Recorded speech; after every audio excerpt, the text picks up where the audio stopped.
4K ના નામે તમારી હારે સ્કેમ ચાલે છે. કઈ રીતે તમને સમજાવું? આ વિડીયો ફોટોગ્રાફર્સ માટે છે અને ક્લાયન્ટ માટે પણ છે. તો 4K ક્વોલિટીના બહાને ઘણા સ્ટુડિયોવાળા તમને 4K ના નામે HD પકડાવે છે, બરોબર? અને HD જ્યારે શૂટ કરે છે, હવે ઓરિજિનલ રિઝોલ્યુશન જ જ્યારે HDમાં શૂટ કરેલું છે, તો તમે એને 4K કઈ રીતે એક્સેપ્ટ કરી શકો, કઈ રીતે ડિલિવર કરી શકો? તમને એમ કહેવામાં આવે છે કે અમે તમને 4K ક્વોલિટી આપશું, 4K આપશું.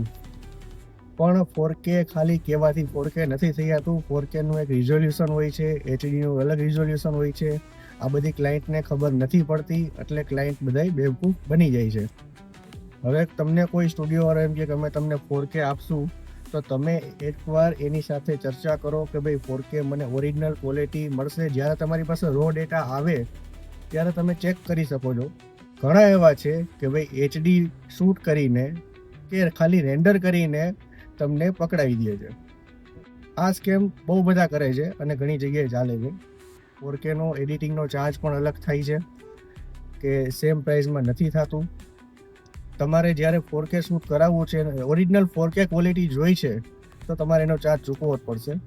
અને 4K ના નામે HD દેવાનું બંધ કરો. મહેરબાની કરીને આવી છેતરપિંડી ન કરો. ખરેખરમાં કસ્ટમરને 4K આપવું હોય તો 4K શૂટ કરી અને 4K માં જ એક્સપોર્ટ કરીને આપો. બાકી ભારત છે ભાઈ, ભારતમાં તો સ્કીમ ચાલે જ કરે છે.